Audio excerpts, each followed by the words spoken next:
제가 원어민들이 정말 자주 쓰는 필수 동사 탑 25, 25개를 말씀드릴 테니까 이 단어들 모두 아는지 체크해 보세요. 말하다에 관련된 동사 say, tell, talk, speak. 듣다에 관련된 동사 hear, listen. 보다에 관련된 동사 watch, look, see. 빌리다에 관련된 동사 borrow, lend, rent. 어울린다, 잘 맞는다에 관련된 동사 look, fit, suit, match.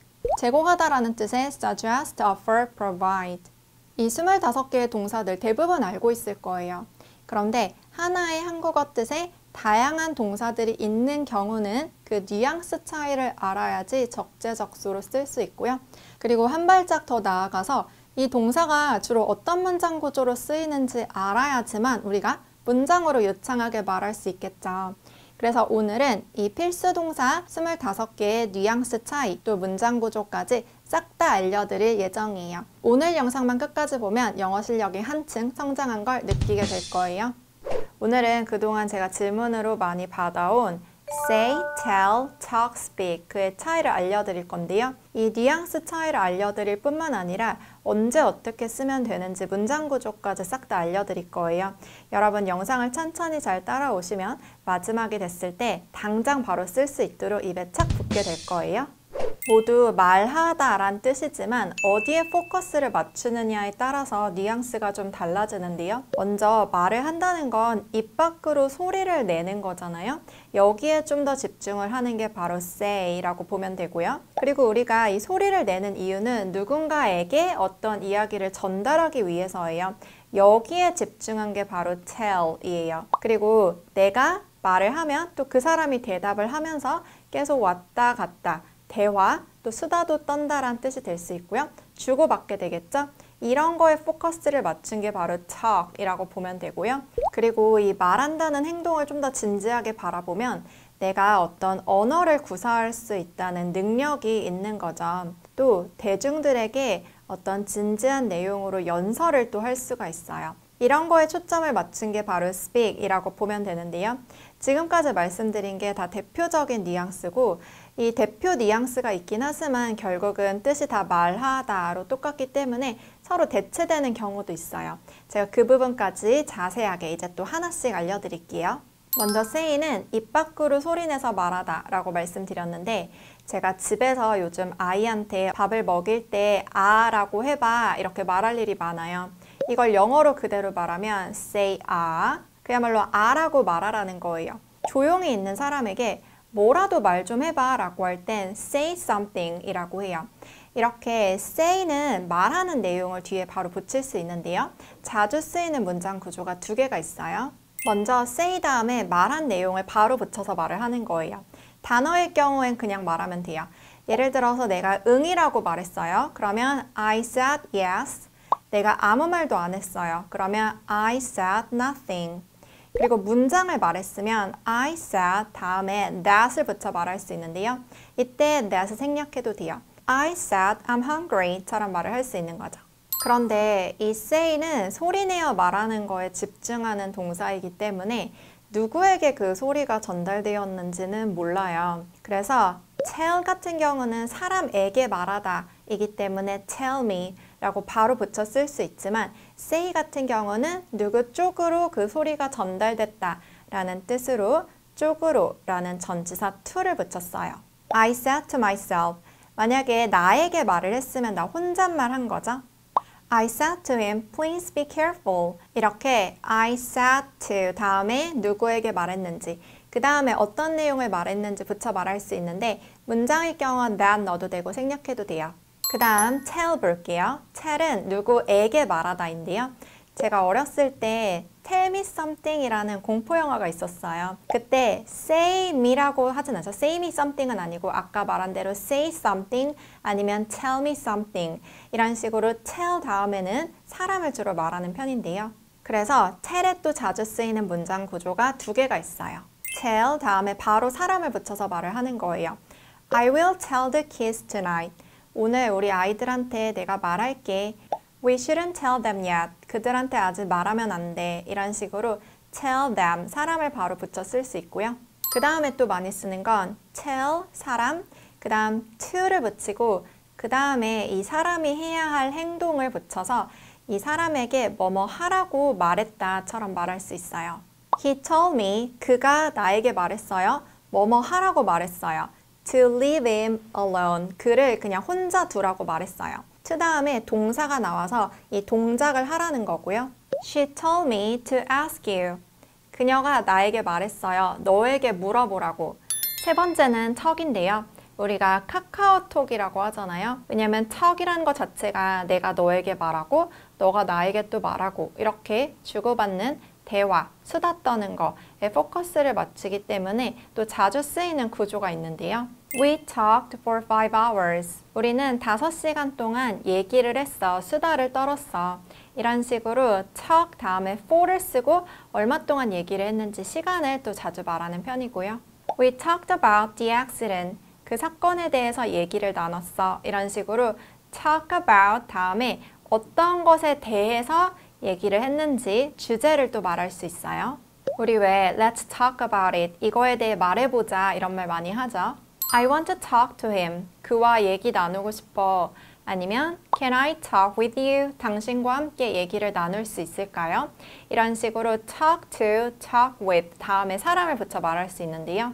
Say to him 아니면 tell him, 이게 그 이야기를 들은 사람이 누구다라는 거에 좀 더 집중을 하는 반면에 talk to him, talk with him, 이건 이 사람에게 말을 붙여서 결국은 대화를 나눴다라는 거에 좀 더 집중하는 거예요.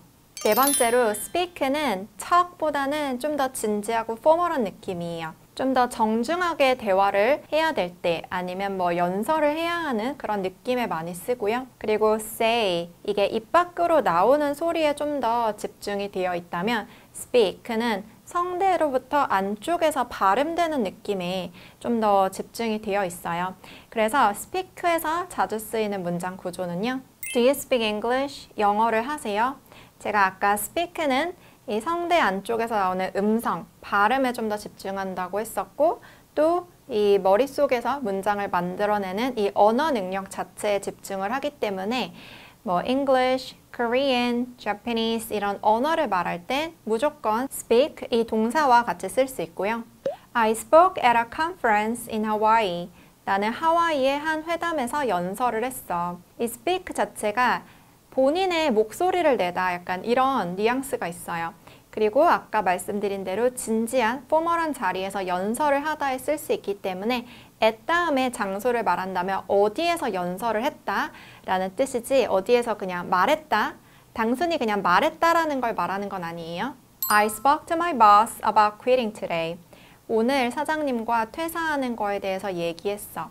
이런 식으로 좀 더 진지한 대화를 할 때 쓸 수 있고 아까 talk 다음에 to, with 다음에 사람 말하고 about 다음엔 주제 말할 수 있었죠? 좀 더 포멀한 상황에서 많이 쓰는 편이고 이때 그냥 talk으로 써도 괜찮아요. 네, 지금까지 배운 구조 다 한 방에 정리해 드릴 건데 배우자마자 바로 쓸 수 있겠죠?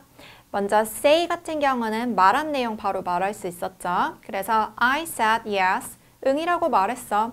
그리고 say는 소리 내는 거니까 누구 쪽으로 말한다 라는 뜻에 to 붙여야 됐죠? I said to myself, 혼잣말했어. tell은 주로 사람을 붙여 말하고 또 to 다음에 행동을 말할 수도 있었죠. She told me to ask you. 그녀가 나에게 말했어. 뭐뭐 하라고, 너에게 물어보라고처럼 또 행동을 붙여 말할 수 있었죠. talk 같은 경우는 대화 나누다 이다 보니까 for 다음에 시간을 붙이면 얼마 동안 대화를 나눴는지 말할 수 있죠. We talked for 2 hours. 아니면 talk about 다음에 주제를 말할 수 있었죠. We talked about the accident. talk to, talk with 다음에 사람을 말할 수 있었죠. I want to talk to him. 그와 얘기 나누고 싶어. 그리고 speak 같은 경우는 언어를 붙여서 말할 수 있었어요. I speak English. 전 영어를 해요. 그리고 speak 다음에 at 장소를 말하면 어디에서 연설하다, 강연하다라는 뜻이었죠. He spoke at the seminar. 그가 세미나에서 연설했어. 좀 더 진지하게, 포멀하게 말하는 경우 speak으로 쓴다고 했었죠. 그래서 Can I speak to the manager? 그 담당자랑 얘기할 수 있을까요? 처럼 말할 수 있어요. 오늘은 듣다라는 뜻의 hear, listen 이 두 단어의 차이를 알려드릴 건데요. 뜻은 같지만 뉘앙스가 완전 달라요. 그리고 그 뉘앙스 차이 때문에 문장 구조까지 완전히 달라지거든요. 제가 뉘앙스 쉽게 설명드릴 뿐만 아니라 문장 구조까지 싹 다 정리해서 알려드릴 거예요. 여러분 이 영상 끝까지 보시면 이 두 단어를 이용해서 자신 있게 말할 수 있게 될 거예요. 먼저 귀가 있어서 그냥 들리는 거, 청각적인 능력을 말할 때 hear 이라고 하고요. 이 들리는 많은 소리들 중에 내가 하나에 딱 집중해서 경청한다 라고 할 때 listen 이라고 해요. 우리가 듣다라는 상황을 보면 뉘앙스가 이렇게 두 가지가 나올 수밖에 없어요. 우리가 들을 수 있는 건 귀가 있고 또 청력이 있기 때문이죠. 어떤 소리든 다 들을 수 있어요. 뭐 수다 소리든 차 소리든 빗소리든 이런 식으로 수동적으로 그냥 듣는 거, 노력 없이 듣는 거를 hear 이라고 하고요. 그런데 우리가 세상의 그 모든 소리에 다 귀를 기울이진 않잖아요. 하지만 누군가와 대화를 할 땐 그 사람에게 귀를 기울여야 하고 또 듣고 싶은 음악이 있다면 그걸 찾아서 귀 기울여 듣죠. 이런 식으로 능동적으로 듣는 거, 약간의 노력이 필요한 걸 listen으로 표현할 수 있어요. 이 뉘앙스 차이로 나오는 문장 구조 먼저 hear부터 알려드릴 건데 네 가지 순서대로 배워볼게요. hear 다음에 어떤 소리를 들었는지 그 단어를 바로 붙여 말할 수 있어요. 뭐 천둥 소리를 들었다, 발소리를 들었다 다 가능한데 회화에서 많이 쓰는 건 사람을 그냥 붙여 쓰는 거예요. 이 사람이 낸 소리를 들었다는 거죠. I hear you. 네 말 듣고 있어. 네가 내고 있는 그 소리를 내가 뭐 귀를 막는다거나 안 들리는 다른 데로 간다거나 하지 않고 네 앞에서 그대로 듣고 있다는 뜻이에요. 이건 보통 위로해 줄 때 많이 써요. 너 말 듣고 있어. 계속 얘기해봐. 같이 말해볼게요. I hear you. I can hear you well. 잘 들려요. 만약에 누가 마이크 테스트를 했어요. 그때 당신이 내는 소리 잘 들려요. 처럼 말을 하는 게 바로 I can hear you well 이고요. 말해볼게요. I can hear you well. Can you hear me? 제 말 잘 들려요? 전화하거나 영상통화에서 제 목소리 잘 들려요? 라고 확인할 때 쓸 수 있는 말이에요. 말해볼게요. Can you hear me? I heard the news. 그 뉴스 들었어. 이렇게 소식을 들었다는 뜻으로도 쓸 수 있는데요. hear 같은 경우는 수동적으로 그냥 들리는 대로 들었다는 거죠. 누가 와서 그 뉴스에 대해서 말했으면 난 들었겠죠. 그리고 보통 들은 다음에 말하기 때문에 과거형으로 I heard 이렇게 말하고 단어를 붙여 많이 써요. 우리 같이 말해볼게요. I heard the news. 두 번째, 내가 어떤 문장을 들었을 수 있겠죠? 그땐 I heard that 다음에 그 문장을 그대로 붙여 말할 수가 있어요. I heard that she got married. 그녀가 결혼했다는 거 들었어. 누가 와서 나한테 she got married. 그녀가 결혼했대 라고 말했겠죠? 그걸 그대로 내가 들었어 라고 I heard that 다음에 붙여서 같이 말해볼게요. I heard that she got married. Did you hear that she got married? 그녀가 결혼했다는 거 들었어? 이런 식으로 뭐뭐라고 들었어? 라고 많이 물어봐요. Did you hear that? 다음에 어떤 문장을 들었는지 그대로 붙여 말할 수 있어요. 같이 말해볼게요. Did you hear that she got married? 그 다음 hear 다음에는 of를 붙여 말할 수가 있어요. 이 of 같은 경우는 연결해 주는 거예요. 그래서 들었어? 무엇을 들었냐? 라고 연결을 하는 건데 이 of를 붙였을 땐 이것이 존재한다는 것을 들어본 적 있냐? 처럼 말을 해요. 예문을 보면 더 쉬워질 텐데 I've never heard of the word. 난 그런 단어 들어본 적 없어. 제가 외국인 친구에게 영국에서는 위드 코로나가 시행됐다는데 라고 하니까 위드 코로나? 그런 말이 있어? 이렇게 말하더라고요. 그때 딱 했던 말이 이 문장이었거든요. 그런 게 존재한다는 걸 들어본 적이 없다라고 할 때 of를 붙여 쓰고요. 우리 이 문장 같이 말해볼게요. I've never heard of the word. Have you heard of the drama? 그 드라마 들어본 적 있어? Hear 같은 경우는 수동적으로 듣는 거죠. 누군가가 그 드라마에 대해서 나에게 말해준 적이 있어야지 내가 그런 게 존재한다는 걸 들어본 적이 있겠죠. 이런 식으로 hear 다음에 of를 붙이면 어떤 게 존재한다 라는 뜻으로 말을 할 수가 있어요. 말해볼게요. Have you heard of the drama? 네 번째로 hear about. about 이게 뭐뭐에 대해서란 뜻이잖아요. 그래서 이것에 대해서 이것저것 정보를 들었다란 뜻이고요. I heard a lot about you. 당신에 대한 얘기 많이 들었어요. 사람들이 당신에 대해서 이것저것 얘기를 많이 해줬어요. 정보를 많이 줬어요. 그래서 당신에 대해서 많이 들었었다. 우리 영어로 또 말해볼게요. I heard a lot about you. I heard about the scandal. 그 스캔들에 대해서 들었어. 그 스캔들에 대한 이것저것 얘기들을 사람들이 많이 들려줘서 내가 들었다는 뜻이겠죠? 말해볼게요. I heard about the scandal. 그 다음 listen 같은 경우는 능동적으로 듣는 거라고 했었죠. 그래서 자주 쓰이는 문장 구조가 3개가 있는데요. 첫 번째는 listen, 다음에 to를 붙여서 말을 하는 거예요. 왜냐하면 내가 능동적으로 집중해서 귀 기울여서 듣는 것이기 때문에 그쪽으로 귀를 기울인다 라는 뜻으로 to 붙이는 거 너무 잘 어울리죠?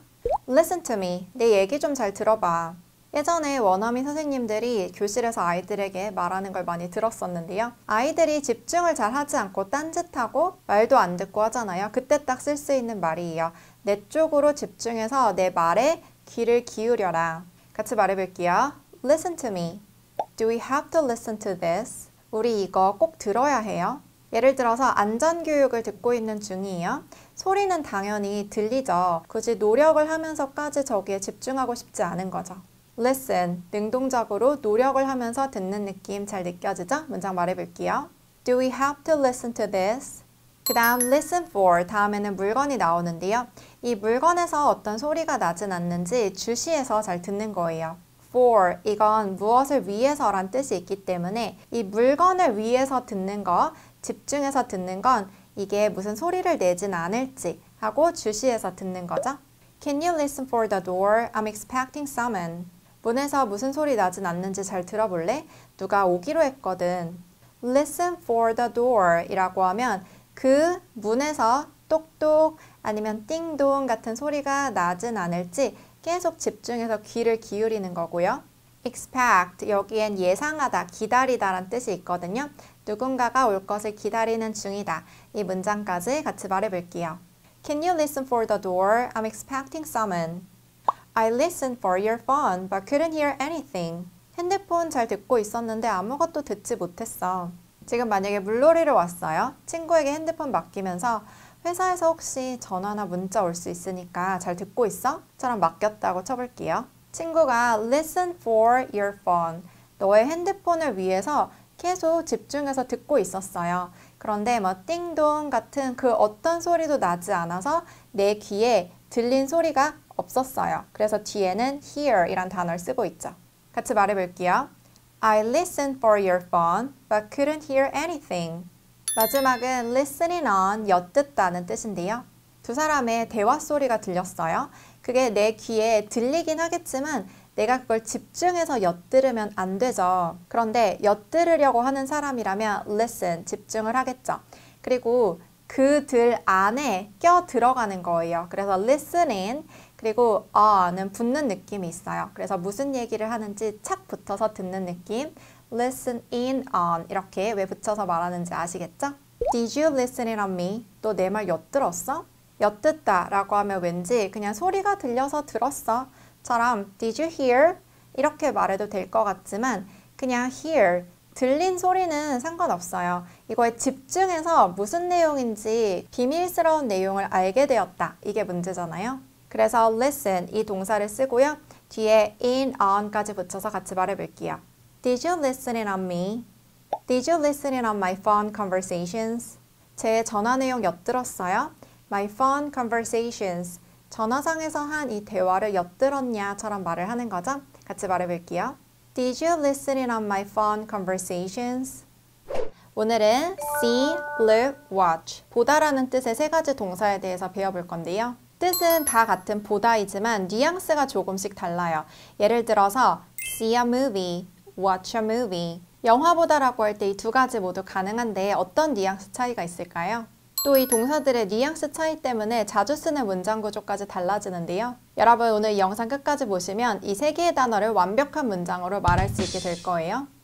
우리가 보다라는 단어를 생각해보면 크게 3가지 뉘앙스가 나와요. 일단 눈이 있기 때문에 시력이 있어서 그냥 눈앞에 있는 거를 볼 수가 있죠. 이런 뉘앙스가 바로 see.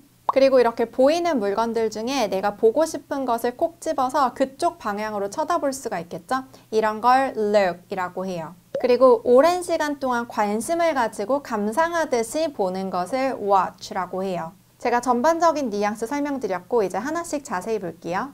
먼저 see 같은 경우는 시력이 있어서 눈으로 들어오는 것을 노력 없이 그냥 보는 거예요. 그래서 이런 이미지 생각해 주세요. 영영사전에서는 You notice it using your eyes. 눈을 이용해서 그냥 보이는 대로 보다가 아, 저런 게 있구나 라고 그냥 알아채는 거예요. Are you going to see a movie tonight? 너 오늘 밤 영화 보러 갈 거야? see 다음에 이렇게 명사를 붙여 말할 수가 있는데요. 영화를 보다, 공연을 보다, 전시를 보다 다 가능한데 당연히 시력이 있으니까 이것들을 눈으로 볼 수가 있겠죠. 보통 영화를 보러 놀러 가자 이렇게 1차원적인 의미의 보다 가벼운 의미로 쓰일 때 약속을 잡을 때만 see a movie라는 말을 써요. 그런데 막상 이 영화관에 들어가서 이 영화를 처음부터 끝까지 오랜 시간 동안 감상할 땐 이때는 watch라고 해야 돼요. 그래서 나 영화 보는 중이야 라고 할 땐 I'm watching a movie 라고 하지 I'm seeing a movie 라고는 잘하지 않고요. 눈이 있으니까 see, 영화를 보기 시작하겠죠? 그런데 처음부터 끝까지 오랜 시간 동안 감상하는 거는 watch, 이 차이 느껴지죠? 이건 약속 잡는 거니까 동사 see로 같이 말해볼게요. Are you going to see a movie tonight?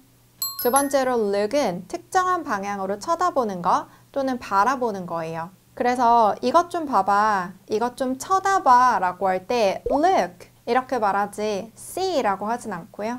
look 이 단어를 영영사전에서 찾아보면 You direct your eyes in that direction. 눈을 그쪽 방향으로 향하게 하다 라는 뜻이 있고요. I look at the sun and now I see spots. 태양을 쳐다봤더니 점 같은 게 보여요. 우리 왜 태양 보고 나면 눈에 약간 검정색 점 같은 거 동동 떠다니면서 보일 때 있죠. at은 콕 점 찍는 듯한 뉘앙스가 있는 전치사예요. 그래서 초점을 맞춘다라고 할 때 너무 잘 어울리는데요. look으로 무언가를 바라본다라고 말을 할 때 look the sun처럼 at 없이 말할 순 없어요. 이 예문은 look과 see의 차이 너무 잘 느껴지죠. 내가 태양 쪽으로 look at the sun 바라봤더니 저절로 눈에 무언가 점 같은 것이 보인다. 그냥 눈에 보이는 걸 see로 말하고 있죠. 뉘앙스 느끼면서 같이 말해볼게요. I look at the sun and now I see spots. 세 번째, watch 같은 경우는 시간과 관심을 들여서 즐기면서 감상하는 거, 시청하는 걸 말해요. 아까 제가 see는 눈으로 들어와서 그냥 보는 뉘앙스라고 했었고 look은 내가 초점을 맞춰서 보는 거고 watch는 보는데 오랫동안 보는 거예요. watch를 영영사전에서 찾으면 you spend time looking at it. 그걸 보면서 시간을 보낸다는 뜻이고요. look at the TV라고 하면 TV, 그 가구를 그냥 바라보는 거고요. watch TV라고 해야지 TV를 시청하는 거겠죠? watch what I do, then you try. 내가 하는 거 잘 보고 그 다음에 네가 해봐. watch 말하고 그 다음에 what, 접속사 말하고 문장, 주어, 동사 이렇게 순서대로 말하면 주어가 동사하는 그것을 잘 봐라. 처음부터 끝까지 관심을 가지고 보라는 뜻이에요. 말해볼게요. Watch what I do, then you try. 여러분, 빌리다 라는 말을 영어로 할 때 어떤 동사가 떠오르나요? borrow, lend, rent 이런 동사 떠오르죠. 영어 사전에 빌리다 라고 검색하면 이 세 가지 동사가 모두 나와요. 그런데 뉘앙스가 다 다르고 그것 때문에 문장 구조까지 달라지기 때문에 우리 오늘 틀리지 않고 정확하게 또 자신 있게 말할 수 있도록 배워볼게요.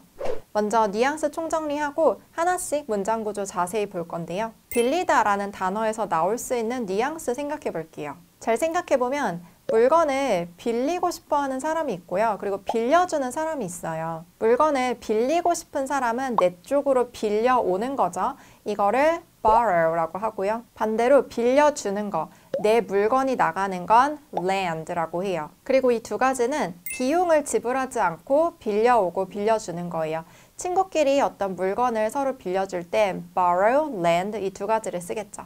그리고 비용을 지불할 때 rent라는 단어를 쓰는데요. 이 단어 하나로 비용을 내고 빌려오다, 비용을 받고 빌려주다 두 가지 다 가능해요. 아까 borrow, lend 서로 나뉘어져 있는 거랑은 다르죠. 뉘앙스 총정리했으니까 이제 하나씩 자세히 볼까요? 첫 번째는 borrow, 빌려오다 라고 말을 할 때 이 순간적으로 이게 빌려주다랑 헷갈리지 않고 입으로 딱 튀어나와야 하는데요. 저는 약간 이런 식으로 기억을 했어요. B로 시작하는 다른 단어 중에 buy, 사다 있잖아요. buy, borrow 이렇게 B로 시작하는 두 단어 내 쪽으로 오는 느낌을 연관시켜서 기억해 보세요.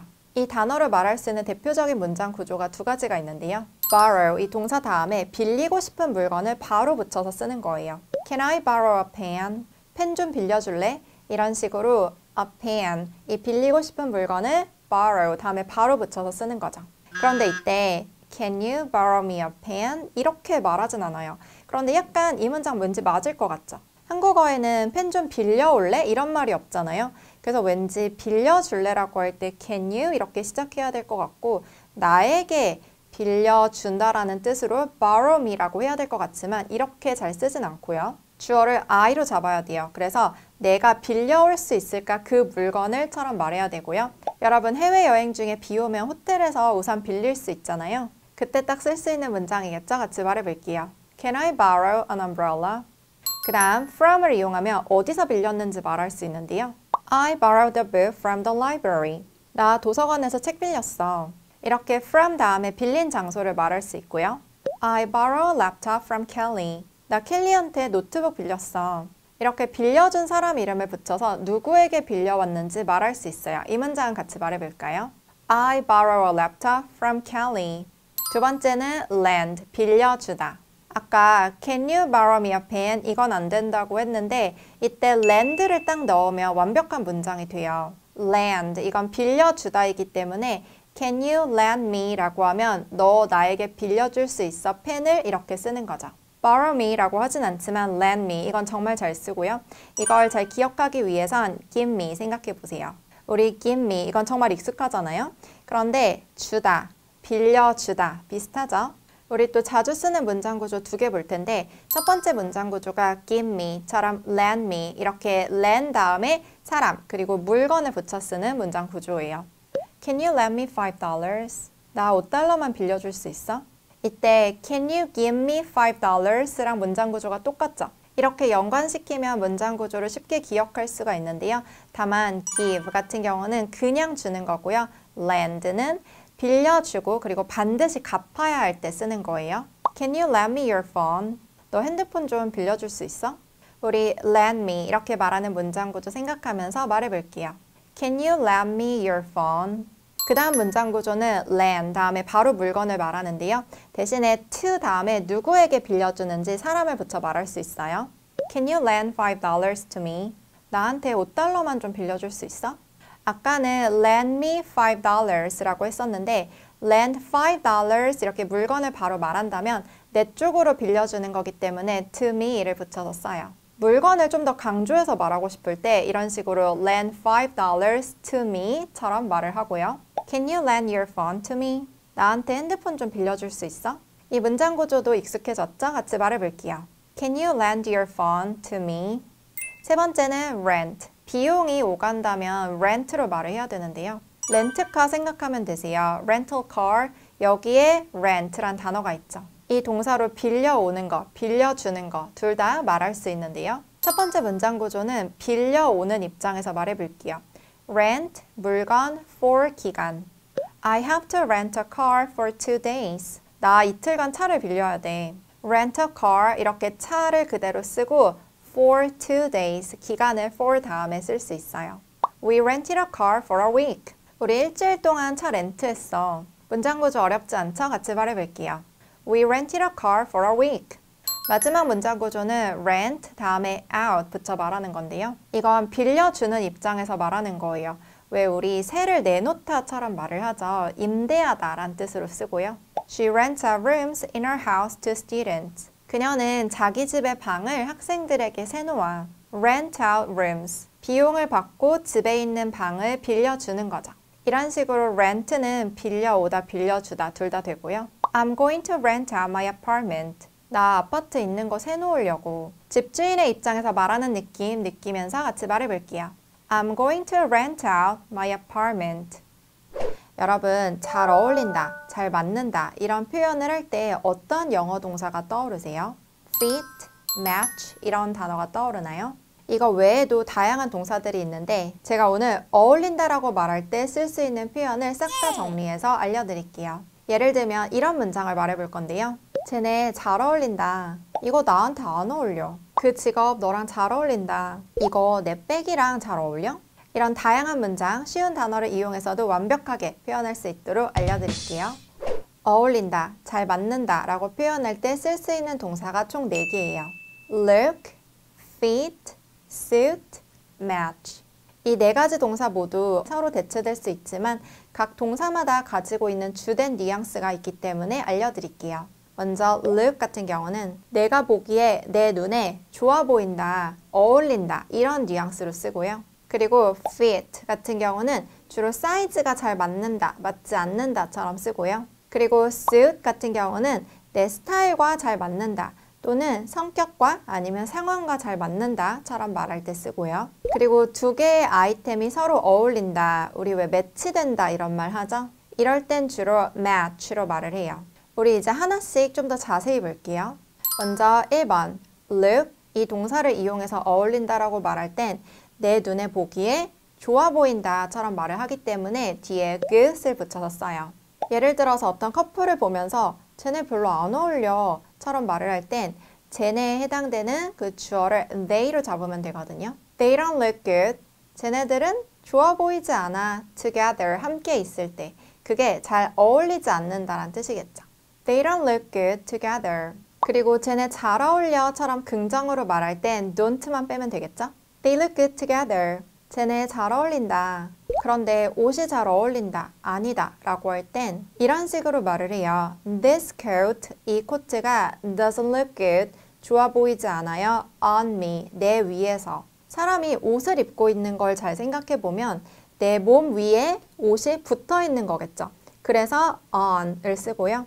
This coat doesn't look good on me. 그리고 구체적인 옷 이름을 말하지 않고 그냥 주어 it으로 말할 수도 있는데요. 이때는 주어를 굳이 해석하지 않아도 돼요. 그냥 나에게 안 어울려처럼 말을 할 때 내 위에 있는 이 옷이 좋아 보이지 않는다처럼 말을 하는 거고요. It doesn't look good on me. 너한테 잘 어울리네 이런 식으로 칭찬하듯이 말할 수도 있겠죠. It looks good on you. 두 번째는 fit. 사이즈에 대해서 말을 할 땐 이 동사를 이용하는데요. 이때는 어울리다 보다는 맞다, 안 맞다 이런 식으로 해석해야겠죠. 사이즈가 너무 크거나 작을 때 이런 식으로 말할 수 있겠죠. It doesn't fit. 이거 잘 안 맞아. 그리고 사이즈가 잘 맞을 땐 doesn't만 빼면 되겠죠. 그리고 마지막에 okay만 붙이면 자연스러운데요. It fits okay. 잘 맞네. 그리고 뒤에 나에게 잘 맞는다 라는 뜻으로 me를 넣을 수 있어요. It doesn't fit me. 이거 나한테 잘 안 맞아. 만약 나에게 잘 맞는다면 doesn't 빼고 맨 뒤에 perfectly 넣어보세요. It fits me perfectly. 이거 나한테 딱 맞는데? 세 번째는 suit. 이 동사는 스타일이나 성격, 상황이랑 잘 맞는다라고 할 때 많이 쓰는데요. 앞에 나온 동사들이랑 좀 비교를 해보면 look 같은 경우는 눈에 보기 좋다, 결국 좀 스타일이 잘 어울린다겠죠. 그런데 look은 성격이랑 잘 맞는다, 상황이랑 잘 맞는다 이런 뜻은 없어요. suit, 이 동사로 좀 더 표현할 수 있는 것들이 많은 거죠. 그리고 fit 같은 경우는 옷을 딱 입었을 때 객관적으로 봐도 이게 작다, 크다처럼 어떤 팩트에 대해서 말을 한다면 suit, 이 동사는 그냥 그 사람의 주관적인 의견일 경우가 많아요. It fits, but does it suit me? 이거 사이즈 맞긴 한데 나한테 잘 어울려? 이렇게 사이즈가 맞는다는 아까 배운 것처럼 it fits, 그런데 이게 내 스타일이랑 잘 어울리냐라고 물어볼 땐 does it suit me? 이렇게 주어를 it으로 잡았기 때문에 does it 물어볼 수 있어요. does it 다음에 동사 그대로 붙여서 does it suit me? It suits you. 그거 딱 너 스타일인데? 이렇게 너의 스타일에 잘 어울린다라고 할 때 it suits you 가능하고요. The dress really suits you. 그 드레스 너랑 진짜 잘 어울린다. 그 드레스라고 할 때 주어를 the dress라고 하면 되겠죠? 진짜 잘 어울린다. really까지 가미해서 the dress really suits you. The job suits you. 그 직업 너랑 잘 어울린다. 만약에 친구가 새로운 직업을 얻었는데 그 직업이 그 친구의 성격, 성향이랑 또 어떤 상황이랑 잘 어울리는 것 같아요. 이럴 때 동사 suit를 쓸 수가 있어요. The job, 그 직업이 suits you. 너의 성격 같은 거에 잘 어울린다. 4번, match 같은 경우는 두 가지 구체적인 단어를 말을 하면서 예를 들어서 두 가지 다른 아이템이 될 수 있겠죠? 이 두 가지가 어울린다. 우리 왜 매치시킨다. 두 개를 서로 대보고 잘 어울리는지 볼 때 이런 말 하잖아요. 그래서 A match B 아니면 A doesn't match B 이런 식으로 구체적인 두 아이템을 넣어서 말할 수가 있어요. Your earrings match your clothes. 네 귀걸이랑 옷이랑 잘 어울린다. 이렇게 A match B 같은 구조로 말을 하게 되는데 이때 match with 라고 with를 넣진 않아요. 그냥 바로 말하면 되세요. Your earrings match your clothes. This coat doesn't match my bag. 이 코트 내 백이랑 별로 안 어울리네. 이렇게 어울리지 않는다 라고 할 땐 A doesn't match B처럼 말을 하는 거죠. 이거 내 백이랑 잘 어울려? 이렇게 주어를 더 간단하게 it으로 말할 수 있었죠? 그리고 물어볼 땐 does it 다음에 동사 붙여서 말하면 되죠. Does it match my bag처럼 말할 수 있고요. 네, 그럼 제가 처음 말한 네 문장 여러분들이 직접 말해보세요. 쟤네 잘 어울린다. 뭐라고 할 수 있죠? 쟤네들이 함께 있을 때 내 눈에 좋아 보인다처럼 말을 했었죠. They look good together 이런 식으로 look 다음에 good을 넣어서 말할 수 있었죠. 같이 말해볼게요. They look good together. 이거 나한테 안 어울려 처럼 말을 할 때 스타일이 안 어울린다 라는 게 있었고요. 그리고 해석을 조금 살짝 바꿔서 사이즈가 나에게 안 맞아도 있었죠. 우리 두 가지 순서대로 말해볼까요? 먼저 스타일이 안 맞는다 라고 할 땐 어떤 동사를 쓰죠? 동사 suit으로 말을 해야 되죠. 그래서 it doesn't suit me, it doesn't suit me. 그런데 사이즈가 안 맞는다, 너무 크다 또는 너무 작다 라고 할 땐 it doesn't fit me 이런 식으로 동사 fit을 썼었죠. 그 직업 너랑 잘 어울린다. 이렇게 성격, 성향, 상황상 잘 어울린다 라고 할 땐 the job suits you. 스타일뿐만 아니라 성격에 잘 맞는다 라고 할 때도 동사 suit로 말을 했었죠. 말해볼게요. The job suits you. 이거 내 백이랑 잘 어울려? 두 개의 아이템이 서로 잘 어울린다 라고 할 땐 어떤 동사를 쓰죠? match 이 동사로 말을 하죠. 구조 지키면서 같이 말해볼게요. Does it match my bag? 만약에 길을 가다가 외국인이랑 딱 부딪혀서 저기 다치셨어요? 처럼 영어로 말해야 할 때 Did you hurt? 이게 맞을까요? 아니면 Are you hurt? 이게 맞을까요? 아니면 외국인 친구가 데일밴드를 붙이고 있어서 너 어쩌다 다쳤어? 이렇게 말을 할 땐 영어로 뭐라고 해야 될까요? 또 이런 문장도 영어로 말해보실래요? 저 여기가 아파요. 아, 너 때문에 다쳤잖아. 이런 다양한 문장, hurt를 이용해서 정확하게 말할 수 있도록 오늘 알려드릴게요. 오늘 연습할 이 hurt는 형용사도 되고 동사도 돼요. 그리고 동사는 뜻이 두 개거든요. 이렇게 순서대로 3개 배워볼게요. 다치셨어요? 이런 문장을 말할 땐 다친이란 뜻의 형용사 hurt를 써서 이렇게 말해야 돼요. Are you hurt? 지금 막 다쳐서 아픈 상태냐처럼 그 상태를 물어보기 때문에 비동사 다음에 형용사를 써서 Are you hurt? Did you get hurt? 이렇게도 말할 수 있는데요. get 다음에 이렇게 형용사를 쓰면 안 그러다가 그런 상태가 됐다, 그런 일이 생겼다처럼 말을 하는 거고 이게 did you? 라고 물어보기 때문에 과거의 어떤 특정 시점에 다쳤냐처럼 말할 때 주로 써요. 너 요리하다 다친 거야 라고 할 땐 Did you get hurt while cooking? 이렇게 말할 수 있고요. 너 어쩌다 다쳤어? 라고 할 땐 맨 앞에 how만 붙이면 되는데요. 아까처럼 비동사를 써도 되고 아니면 get hurt도 가능한데 둘 다 과거형으로 물어봐야 돼요. How were you hurt? How were you hurt? 이렇게 말할 수도 있고 How did you get hurt? How did you get hurt? 대답할 땐 I cut my finger on a knife 아니면 I slip on the ice 이런 식으로 말할 수 있겠죠. 형용사가 아니라 동사로 말할 땐 크게 두 가지 뜻이 있는데 아프다, 아프게 하다 이렇게 두 가지 중에 아프다 먼저 볼게요.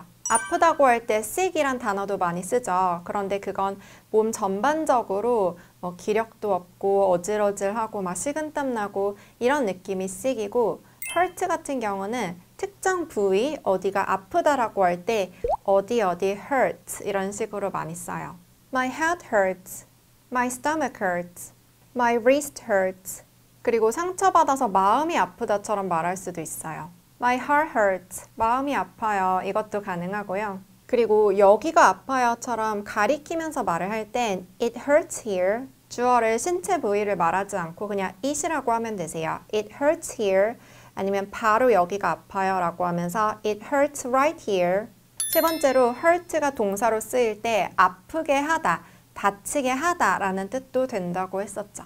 그래서 너 손가락 다쳤어? 라고 할 때 Did you hurt your finger? 이라고 해요. Did you hurt your finger? 이게 영어식 사고를 잘 느낄 수 있는 문장인데 만약에 내가 볼링하다가 손가락을 삐었어요. 그러면 우리는 그냥 손가락 다쳤어? 손가락을 다쳤어? 이런 식으로 주어를 굳이 말하지 않죠. 그런데 영어는 너가 너의 손가락을 다치게 했어? 처럼 주어를 굉장히 명확하게 하는 특징이 있어요. 그래서 혼자 넘어져서 다쳤어? 처럼 본인 잘못으로 다친 건지 물어볼 때 Did you hurt yourself? 약간 스스로를 다치게 했어? 처럼 영어로는 말을 해요. Did you hurt yourself? 이렇게 다쳤어 라고 할 땐 Did you hurt? 다음에 이게 다치게 하다란 뜻이니까 무언가 단어가 있어야 돼요. 그냥 Did you hurt? 라고만 끝나진 않는 거죠. 그리고 누가 누구를 다치게 했다 처럼 말할 수 있기 때문에 You hurt me 가능해요. 너가 날 다치게 했다. 너 때문에 다쳤잖아.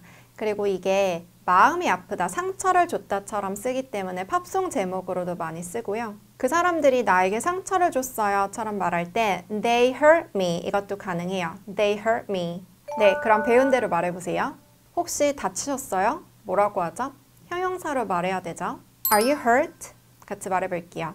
Are you hurt? 너 어쩌다 다쳤어? 이건 영어로 뭐라고 하죠? 두 가지 있었죠. How were you hurt? How did you get hurt? 두 개 다 같이 말해볼게요.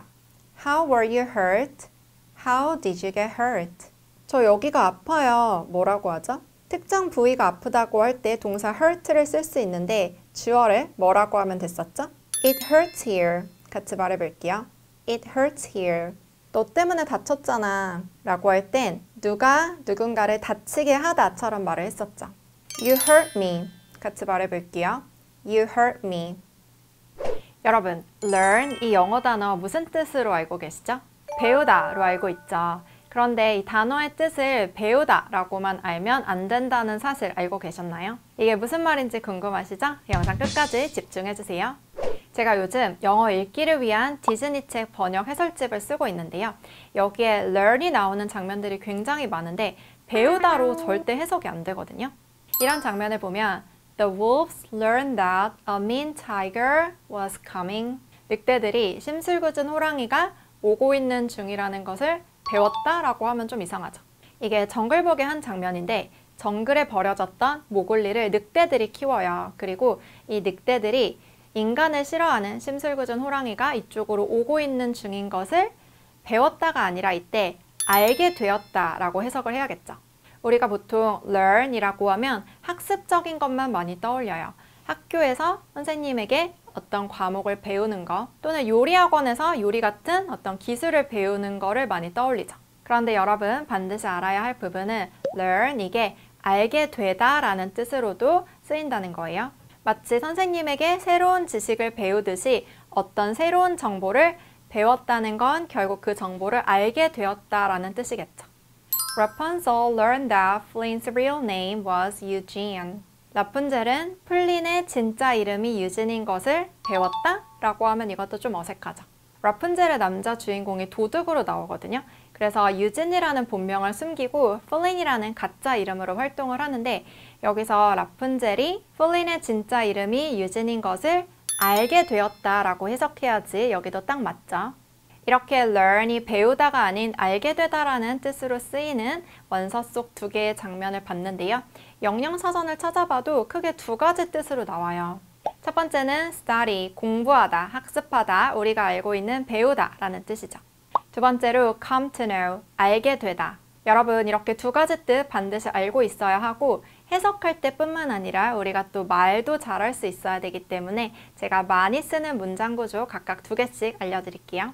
먼저 배우다 라는 뜻으로 쓸 때 가장 자주 쓰는 문장 구조는 I'm learning how to. I'm learning. 난 지금 배우고 있는 중이에요. 이렇게 ing 형태로 많이 쓰고요.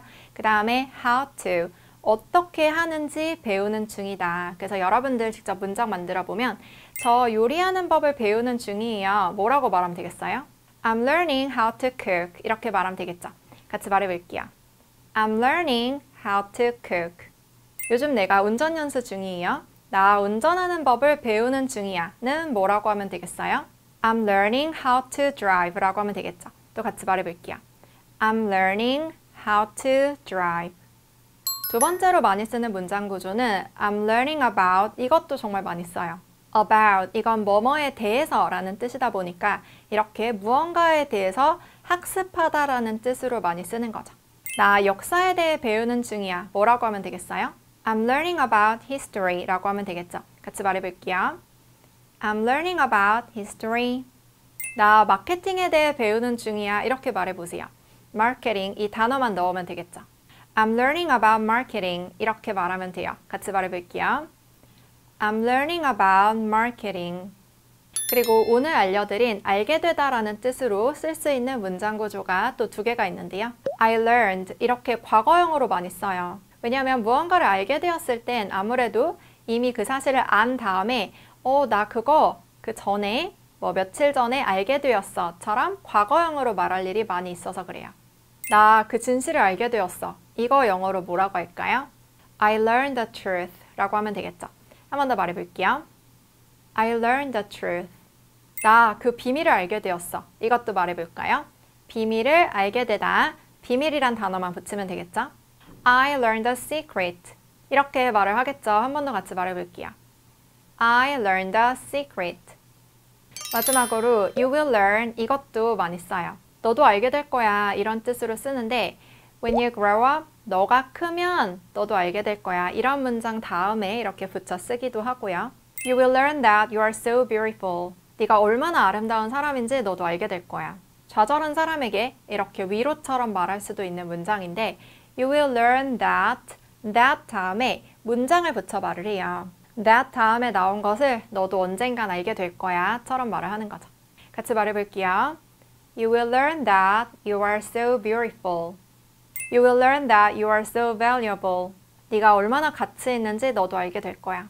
valuable, 가치 있는 이란 뜻이고요. 우리 또 한 번 더 말해볼게요. You will learn that you are so valuable. 오늘은 동사 work에 대해서 정복해보는 시간을 가질 건데요. 여러분, work 무슨 뜻이죠? 일하다죠. 그러면 이런 문장은 뭐라고 해석해야 될까요? When would work for you? 언제 일하세요? 이런 뜻일까요? 그런데 마지막에 for you가 있네요. 너를 위해 일한다? 이게 도대체 무슨 뜻일까요? 여러분, 오늘 영상만 끝까지 보면 work가 가지고 있는 다양한 뜻 모두 다 이해할 수 있게 될 거고요. 또 문장도 잘 만들 수 있게 될 거예요. 여러분, 마지막에 배운 대로 문장 잘 만들어지는지 댓글 퀴즈까지 풀어보세요. 여러분들이 사전에서 work를 찾으면 너무나 많은 뜻들이 나와서 이거를 다 기억하는 게 쉽지가 않은데요. work의 가장 기본적인 뜻은 열심히 해서 내가 원하는 대로 굴러가다, 되다예요. 뭐라고요? 되다. 이거를 꼭 기억해 주세요. work의 뜻은 되다. 예를 들어서 I don't work well without some coffee. 이런 문장을 말할 때 나는 커피를 마시지 않으면 일이 잘 안 돼. 이게 내가 잘 굴러가지 않는다, 잘 안 풀린다 이런 뜻이고요. 우리가 일하다라고 하면 회사에 가서 노동하는 것만 생각하잖아요. 어떤 돈을 벌기 위해서. 그런데 그 이전의 1차원적인 뜻은 목표한 대로, 계획한 대로, 원하는 대로 잘 굴러가다, 되다예요. 이게 work고요. 또 회사에서 많이 쓰는 표현이 있는데요. I'll make it work. I'll try to make it work. 그거 되게 할게요. 제가 되게 만들어 볼게요. 이런 뜻이에요. 이제 어떤 일이 나에게 주어졌어요. 그 일을 내가 반드시 되게 만든다 라고 말할 때 쓰는데 여러분들도 써보면 좋겠죠. I'll make it work.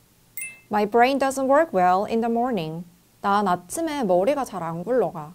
이것도 잘 보면 내 두뇌가 내가 원하는 대로 잘 굴러가지 않는다, 잘 되어가지 않는다 이거죠. 그래서 우리가 일하다를 그냥 노동으로 보면 사무실에서 이렇게 앉아서 컴퓨터로 일하고 이런 생각만 하기 때문에 사람이 아닌 이런 두뇌 아니면 다른 사물을 주어로 했을 때 이해를 잘 못해요. Is the copy machine working yet? 그 복사기 아직 안 돼? work를 굴러가다, 되다 이런 의미로 보니까 이런 문장도 잘 이해가 되죠. 그래서 여러분 앞으로 어떤 기계가 제대로 안 돼요. 일을 제대로 안 하는 것 같아요. 기계가. 이럴 때는 기계 isn't working 이렇게 말해보세요. My computer isn't working well. 내 컴퓨터가 잘 안 돼. 이건 작동이 잘 안 돼 이런 뜻이겠죠. 마지막에 이렇게 well을 붙여도 돼요. 그러면 내 핸드폰 잘 안 돼. 이때는 영어로 뭐라고 하겠어요? My phone isn't working well. 이렇게 말을 하겠죠. 이 문장 우리 같이 말해볼게요. My phone isn't working well. 우리가 지금까지 사람, 기계에 관해서 work를 써봤는데 약에 관해서도 쓸 수 있어요. The medicine works well for a cold. 그 약은 감기에 잘 들어. 우리가 약에 대해서 말할 때도 이 약의 효력이 몸 안으로 들어와서 잘 굴러간다, 잘 치료된다 처럼 말을 하기 때문에 work가 약이 잘 된다란 뜻이고요. work에 되다라는 뉘앙스를 생각하면 이런 문장도 잘 이해가 될 텐데 제가 미국인 친구에게 영어로 이렇게 말하는 게 통해? 라고 물어봤을 때 이렇게 대답을 많이 해요. Yeah, that works. 응, 그거 돼. 이런 뜻이죠.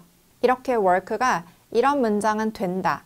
아니면 그건 틀린 문장이라 안 된다. 이렇게 문장을 주어로도 쓸 수가 있고요. 지금까지 우리가 사람, 기계, 약, 문장 이렇게 네 가지 봤죠? 그런데 마지막 시간과 관련해서 쓸 때 여러분들이 가장 이해가 잘 안 될 텐데요. 제가 맨 처음에 말했던 문장 When would work for you? 이 문장은 너 언제 시간 돼? 이거예요. When, 언제가 for you, 너를 위해 work, 잘 굴러가겠냐, 되겠냐, 괜찮겠냐, 좋겠냐 이렇게 물어보는 거고요. 여기 would, 이게 또 어렵다고 느낄 수가 있는데요. 이거를 만약에 will로 쓰면 when will work for you? 이건 좀 세게 느껴져요. 왜냐면 will이 100% 뭐뭐 할 거다, 100% 뭐뭐 되다 이런 게 있다 보니까 너 언제 100% 시간 돼? 확실하게 알려줘. 이렇게 좀 강하게 느껴지기 때문에 would를 쓰면 좀 더 부드러워져요. 언제 시간이 될 것 같아? 우리 보통 너 언제 시간 돼? 이렇게 말하는 게 그렇게 좀 부드러운 느낌이죠. 이게 하와이에 여행 가신 분이 서핑 수업을 받으려고 그 강사분께 연락처를 드렸는데 이렇게 문자가 왔었대요. 그 서핑 시간을 언제로 할까요? 언제가 좋으세요? 여러분도 들을 수 있는 문장이니까 꼭 알고 있어야겠죠. 이 문장은 소리내서 말해볼게요. When would work for you? When 대신에 what time 이것도 가능해요. 그래서 what time 다음에 would work for you 이거를 붙이면 몇 시에 돼? 아까는 이제 언제 돼? 지만 여기서는 너 몇 시에 돼? 이런 뜻이고요. What day도 가능해요. 그래서 what day would work for you? 이건 너 며칠에 돼? 너 무슨 요일에 돼? 이런 뜻이고요. 이거 뒤에 댓글 퀴즈 관련된 거라 꼭 기억해야 돼요. day는 날이란 뜻도 있지만 요일이란 뜻도 있어요. 그래서 Monday, Friday 이렇게 요일에 day를 붙이죠. One month would work for you. 이것도 가능하겠죠.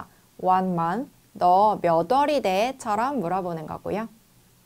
오늘은 잃어버리다 이 문장들을 말해볼 거예요. 여러분 잃어버리다 하면은 lost 이 단어가 제일 먼저 떠오르죠. 그런데 이런 문장 혹시 말할 수 있으시겠어요? 전화 연결이 끊겨서 너가 말하는 거 못 들었어. 그동안 나 귀걸이 정말 많이 잃어버렸어. 나 핸드폰 잃어버려서 길을 잃었어.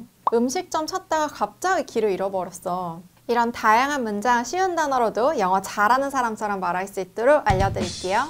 일단 lost 이 단어는 동사 lose 잃어버리다의 과거형이자 과거분사형이에요. 그래서 이런 식으로 외워요. lose, lost, lost 같이 말해볼까요? lose, lost, lost 그런데 lost는 형용사도 있어요. 이때는 잃어버린 이란 뜻이고요. 주로 길을 잃어버린 이란 뜻으로 많이 쓰여요. 이런 식으로 lost가 동사의 과거형, PP형도 되고 형용사도 된다. 이렇게 알고 있어야지 우리가 헷갈리지 않고 잘 말할 수 있고요. 이것 때문에 나올 수 있는 문장 구조가 총 4개예요. I lost, I have lost, I am lost, I got lost. 다 비슷비슷하게 생겼죠. 그런데 모두 뜻과 뉘앙스가 다르고요. 4개 다 일상생활에서 정말 많이 쓰이기 때문에 오늘 여러분 배워두시면 잘 말할 수 있을 거예요. 하나씩 배워볼게요. 1번 I lost, I lost 땡땡땡 이렇게 단어를 붙여 말하면 나는 땡땡땡을 잃어버렸다 라는 뜻이 되고요. 이때 물건을 잃어버렸다 뿐만 아니라 의욕을 잃어버렸다, 정신을 잃었다, 목숨을 잃었다 다양하게 말할 수가 있어요. 먼저 가장 많이 쓰는 물건을 잃어버렸다 말해볼게요. 나 지난 금요일에 지갑을 잃어버렸어. I lost my wallet last Friday. 나 여기 오다가 핸드폰 잃어버렸어. I lost my phone on my way here. 물건 말고 다른 것도 말해볼까요? 계속할 의욕을 잃어버렸어. I lost my will to keep going. 내가 정신이 좀 나갔었나 봐. I lost my mind. My mind. 정신을 잃어버린 거죠? 이렇게도 말할 수 있어요. I lost my mind. 전화 연결이 끊겨서 네가 말하는 거 못 들었어. I lost connection, so I didn't hear what you said. connection, 연결 회로를 잃어버렸으면은 그게 끊긴 거겠죠. He lost his life in a car accident. 목숨을 잃었다. 이렇게도 말할 수 있어요. 같이 말해볼게요. He lost his life in a car accident. 두 번째는 현재 완료 have pp로 말하기 때문에 I have lost처럼 말할 수 있는데요. 이건 I lost랑 무슨 차이가 있을까요? 과거형은 그냥 지난주 금요일에 잃어버렸어 말하고 땡 그냥 그날 있었던 일 말하고 끝이에요. 그런데 have pp는 과거부터 지금까지 쭉 이중에 한번 잃어버렸고 그리고 지금에 와서 언제 잃어버렸는지도 모르고 지금 못 찾고 있고 어디 있는지도 모르겠고 이런 느낌이 바로 have pp라고 생각하면 되세요. 그래서 나 지갑 잃어버린 일 있어. 언제 잃어버렸는지도 모르겠고 못 찾고 있어. 이런 느낌. I have lost my wallet. I have lost my wallet.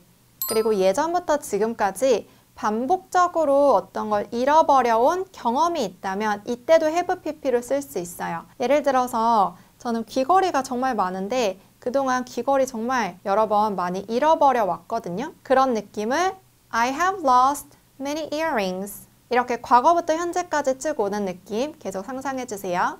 I have lost many earrings. 그리고 아까부터 지금까지 계속 잃어버리는 중이라면 또 have lost로 말할 수 있는데요. 예를 들어서 다리의 감각이 점점 없어지고 있어요. 쥐가 나서. 이럴 때 I have lost feeling in my legs. 이렇게 말할 수 있어요. 말해볼까요? I have lost feeling in my legs. 세 번째는 I am lost. 우리 지금까지 내가 가진 무언가를 잃어버렸다고 계속 말을 했는데요. 핸드폰을 잃어버렸어요. 정신을 잃어버렸어요. 귀걸이를 잃어버렸어요. 그런데 이렇게 내가 가진 걸 잃어버릴 때는 아까 그 동사로 말을 해야 되지만 그게 아니라 나 자체가 길을 잃어버렸다라고 할 때는 형용사로 말을 해야 돼요. 형용사는 상태를 말하잖아요. 그래서 내가 배고픈 상태야 라고 할 때 I am hungry 라고 하는 것처럼 내가 길을 잃어버린 상태야 이 형용사를 비동사 다음에 말을 하는 거죠. I am lost. 나 길 잃어버렸어. I am lost. 어디로 가야 할지 모르겠어요. 길을 잃었거든요. I don't know where to go. I'm lost. 못 찾겠어. 길을 잃었나 봐. 여기 도대체 어디야? I can't find it. I'm lost. Where am I? 우리 아까 말한 거랑 합쳐서 한번 이렇게 말해볼게요. 내가 핸드폰을 잃어버려서 길을 잃어버렸어. 핸드폰 잃어버리면 지도 검색을 할 수가 없잖아요. 그리고 그럴 경우 언제 잃어버렸는지 모르겠죠? 그래서 I have lost my phone, so I'm lost. 이렇게 두 문장 구조 다 연습할 수 있죠? I have lost my phone, so I'm lost. 네 번째는 I got lost. 이 문장의 lost도 형용사예요. 특히 get에는 없던 일이 생기다라는 뜻이 있기 때문에 내가 배가 안 고프다가 갑자기 꼬르륵 하면서 배가 고파졌어요. 그러면 I got hungry 라고 해요. 그 다음에 계속 배고픈 상태는 I am hungry 라고 해요. lost 이 형용사도 마찬가지예요. 길을 잘 가다가 갑자기 길을 잃어버렸어요. 그러면 I got lost. 그 다음에 길을 찾기까지는 계속 길을 잃은 상태죠. 그래서 I am lost. 너네 집에 가던 길에 갑자기 길을 잃어버렸어. I got lost on my way to your house. 음식점을 찾다가 갑자기 길을 잃어버렸어. I got lost trying to find a restaurant. Trying to find.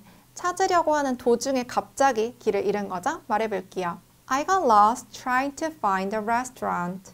그럼 우리 이제 배운 대로 말해볼까요? 연결이 끊겼었어. 화상통화 같은 거 하다가 끊겼다 이럴 때도 다 말할 수 있어요. I lost connection. I lost connection. 그동안 귀걸이 여러 번 잃어버렸어. 쭉 살면서 여러 번 잃어버린 경험이 있는 거죠? I have lost many earrings. I have lost many earrings. 나 핸드폰을 잃어버려서 길을 잃었어. 우리 배운 문장 구조 두 개 다 한 번에 연습할 수 있죠? I have lost my phone, so I'm lost. I have lost my phone, so I'm lost. 음식점을 찾다가 찾는 중에 갑자기 길을 잃어버렸어. 없던 일 생기는 거 get 과거형으로 말해야겠죠. I got lost trying to find a restaurant. I got lost trying to find a restaurant. 요즘 유튜브 보면 어려운 단어나 새로운 슬랭 같은 표현 알려주는 경우 굉장히 많잖아요. 그런데 이 어려운 모든 단어, 이런 새로운 표현 다 외우고 언제 영어를 잘할 수 있을까요? 이런 질문을 받은 적이 있어요. 그런데 여러분, 영어 빨리 잘하고 싶잖아요. 제가 생각하는 영어를 잘하는 사람은요, 어려운 단어, 새로운 표현을 많이 알고 있는 사람이 아니고요, 이미 알고 있는 쉬운 단어로 다양하게 풍성하게 문장을 바꿔가면서 말할 수 있는 사람이라고 생각해요. 예를 들어서 밖에 비가 내리고 있어요. 영어로 비 온다 라고 할 때 여러분 It's rainy 이 표현 아시죠? 그런데 비가 올 때마다 항상 그냥 It's rainy, It's rainy 이렇게 하실 건가요? 그런데 이때 monsoon rain, drizzle 이런 새로운 단어를 더 외운다고 해서 영어를 잘하는 건 아니에요. 오히려 내가 이미 알고 있는 단어를 이용해서 문장 구조를 바꿔가면서 이렇게 다양하게 말할 수 있어야 하는데요. 비 진짜 많이 내린다. 완전 비 올 것 같은 날씨인데? 오늘 비 오려나 봐. 난 비 오는 날씨가 싫어. 이런 다양한 문장, 쉬운 단어로도 모두 말할 수 있어요. 제가 오늘 여러분들이 아주 풍성하게 영어 잘하는 사람처럼 말할 수 있도록 알려드릴게요. Rain, 이게 무슨 뜻이죠? 비죠. 그런데 이게 명사로 비도 되지만 동사로 비가 오다도 돼요. 이거를 알아야지 우리가 잘 말할 수가 있는데요. 여러분들 이미 rainy 이거를 더 많이 알고 계실 텐데 rainy는 비가 오다는 아니에요. 조금 달라요. 이거는 뭔지 제가 이따가 설명드릴게요. 그래서 여러분이 실제 눈앞에 이렇게 비가 주룩주룩 내리고 있다면 비가 오다 동사 rain을 이용해야 되고요. 그리고 지금 오고 있는 중이다. 현재 진행형 be 플러스 ing를 써서 It is raining, it is raining. 그래서 비가 많이 내린다, 많이 온다라고 할 때 It is raining heavily 라는 표현을 써요. heavy, 무겁게 내린다라고 말을 하는데요. 이 비가 많이 오면은 구름에서 이 비의 양이 많아져서 빗방울이 좀 무겁겠죠? 좀 재미난 표현이죠? 그리고 비가 조금씩 내린다라고 할 땐 heavy의 반대말인 light로 말을 해요. 그래서 It is raining lightly. 가볍게 내린다처럼 말을 해요. 그리고 많은 양의 비가 내린다처럼 말할 수가 있기 때문에 It is raining a lot. 이것도 가능해요. 아니면 It is raining so much. 그리고 비가 조금씩 내릴 땐 적은 양이 내린다라는 뜻으로 It is raining a little. 우리 비가 많이 내린다, 적게 내린다 한 번 더 말해볼게요. It is raining heavily. It is raining a lot. It is raining so much. It is raining lightly. It is raining a little. 벌써 5문장이나 말할 수 있게 됐네요. 그런데 제가 아까 rainy는 좀 다르다고 했죠. 그래서 비가 많이 온다고 It is rainy heavily 아니면 It is raining a lot 하면은 이건 좀 약간 어색한 문장이 돼요. 이렇게는 잘 안 쓰고요. 왜냐하면 rainy는요. 비가 오는 날씨 전체를 말하는 거지 rain처럼 비가 내린다는 아니에요. 그렇기 때문에 비가 많이 무겁게 내린다 이런 게 rain이랑 쓸 수가 없는 거고요. 우리 화창한 날을 sunny라고 하죠. 그리고 구름 낀 날을 cloudy라고 하죠. 이런 식으로 비가 오는 아니면 비가 올 것 같은 날씨 전체를 rain이라고 하는 거예요. 그래서 비가 아직 안 오더라도 비가 막 올 것 같은 날씨예요. 먹구름 끼고 막 굉장히 습하고 이런 것도 rainy라고 말할 수 있고요. 특히 rainy는 형용사이기 때문에 명사 앞에 이런 식으로 써요. 비 오는 날, 영어로 rainy day, 그리고 비 오는 날씨는 rainy weather. 아까 제가 이 문장은 안 된다고 했었죠. 그러면 비가 많이 올 것 같은 날씨는 뭐라고 할까요? 그때는 It is very rainy, it is so rainy처럼 말을 해요. 아주 rainy하다. 그 rainy한 비가 올 것 같은 날씨가 아주 심하다처럼 그냥 강조하는 거예요. 우리 같이 말해볼게요. It is very rainy. It is so rainy. 여러분 이 두 단어의 차이만 이제 알고 있으면 그 다음에 다른 문장들 응용하는 건 쉬워요. 우리 한번 이렇게 말해볼게요. 오늘 비 올 것 같아. It will rain today. 비 오다 동사 그대로 rain 붙여 쓰는 거죠. It will rain today. 아니면 rainy 쓸 수도 있겠죠. 대신 rainy는 형용사이기 때문에 비동사 다음에 써야 돼요. 그래서 It will be rainy today. 우리 다른 미래형 be going to에도 붙여서 말해볼게요. 특히 이 문장은 약간 비가 오려나 봐. 계획대로 되려나? 일기예보대로 되려나? 약간 이런 뉘앙스가 있는데요. rain, be rainy 둘 다 붙여서 It's going to rain today. 아니면 It's going to be rainy today. 왜 비 오기 전에 막 허리가 아프다, 무릎이 쑤신다 이런 말 있잖아요. 그래서 내가 느끼기에 오늘 비 올 것 같다 라고 말하고 싶으면 맨 앞에 I feel like만 붙이면 돼요. 그래서 I feel like it's going to rain today. I feel like it's going to rain today. 그 다음 나는 비 오는 날이 싫어 라고 말해볼게요. 저는 비 오는 날 진짜 싫어하거든요. 아까 비 오는 날 영어로 뭐라고 한다고 했었죠? Rainy day. 그런데 비 오는 그 모든 날들을 다 싫어하는 거죠. S 붙여서 I hate rainy days. I hate rainy days. 그리고 비가 올 때 싫다처럼 이렇게 말할 수도 있어요. I hate when it is raining. 그 비 오고 있는 중일 때 그때가 싫은 거죠. I hate when it is raining. 아니면은 I hate when it is rainy. 우리 이 문장도 어렵지 않으니까 나중에 꼭 써보면 좋겠죠? 그럼 제가 맨 처음에 말한 문장 여러분들이 이제 직접 말해보세요. 비가 진짜 많이 내린다. 비가 약간 무겁게 내리는 중이다처럼 말해보세요. It is raining heavily. It is raining heavily. 완전 비 올 것 같은 날씨야. 아주 rainy하다처럼 말하면 되죠? It is so rainy. 오늘 비 오려나 봐. 계획, 일기예보 말하듯이 하면 되죠. It is going to rain today.